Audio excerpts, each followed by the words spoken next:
Salam Lestari, KBKR Lebah Gunung, Men 1 Yogyakarta telah mengadakan pendidikan lanjutan atau Dikjud berupa olahraga arung jeram atau sering disebut rafting pada 27 sampai 28 April 2024 lalu di Sungai Elo, Magelang, Jawa Tengah. Yuk ikuti keseruan kami. Sebelum kami praktek di lapangan, kami telah melakukan persiapan berupa materi ruang dan simulasi di lembah UGM. Next, ini adalah hari pelaksanaan Dikjud kami. Kami melakukan perjalanan menggunakan bus, lalu ketika sampai, kami pergi menuju lokasi rafting untuk memakai alat beserta pemanasan. Sebenarnya rafting itu apa sih? Jadi, rafting merupakan kegiatan mengarungi sungai menggunakan perahu dengan mengandalkan kemampuan mendayung. Rafting pertama kali masuk ke Indonesia pada tahun 70-an, diperkenalkan oleh Wanadri dan dipelopori oleh Mapala UI. Rafting pastinya membutuhkan beberapa alat sebagai pengaman saat kita turun ke lapangan. Yang pertama, ada peralatan pribadi, yaitu ada helm sebagai pengaman kepala, pakaian lapangan yang sedikit menyerap air dan mudah kering, pelampung agar tidak tenggelam saat terjebur ke sungai, pedal sebagai alat dayungan, dan sepatu untuk melindungi kaki. Lalu peralatan kelompoknya ada apa saja?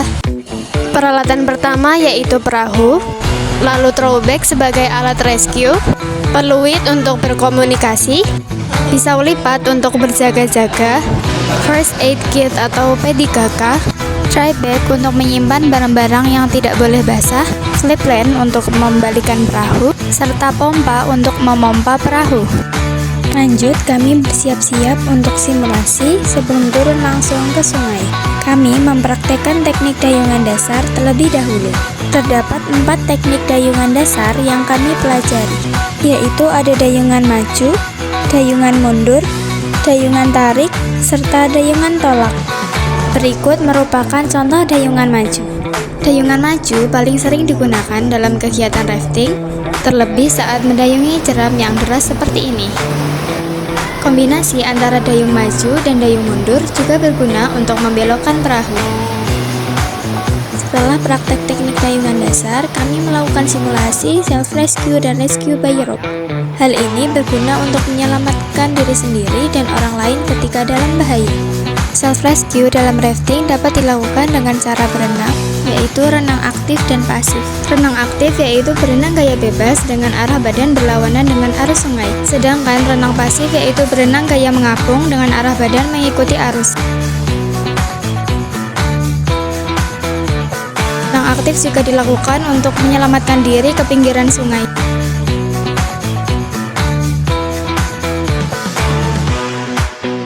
Rescue by rope dapat dilakukan dengan melempar throwback pada korban yang hanyut. Saat tali sudah dipegang korban, maka ditarik hingga korban ke pinggiran sungai dan dapat diselamatkan. Ada 3 cara melempar throwback: lemparan dari bawah, atas, serta samping. Berikut merupakan penerapan dari materi self-rescue.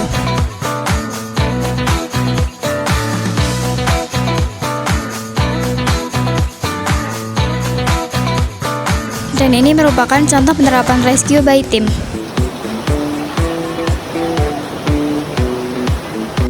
Setelah simulasi dilakukan, kami lanjut turun mengarungi sungai. Saat pengarungan, kita dapat menemukan berbagai morfologi sungai seperti arus sungai, undercut atau lubang dengan arus di pinggiran sungai yang dapat menjebak benda atau orang.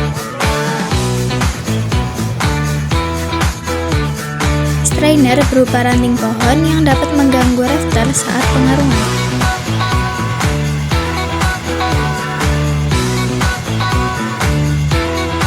Pillow atau batuan yang atasnya tertutup oleh air.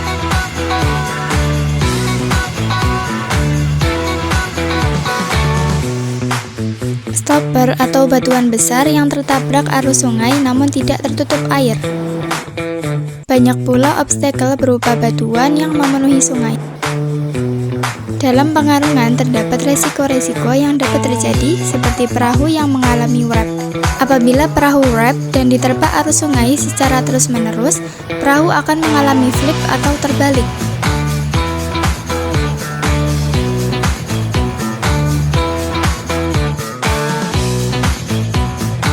Ketika di posisi ini, janganlah panik dan selamatkan diri dengan memegang perahu dan bisa meminta bantuan perahu lain.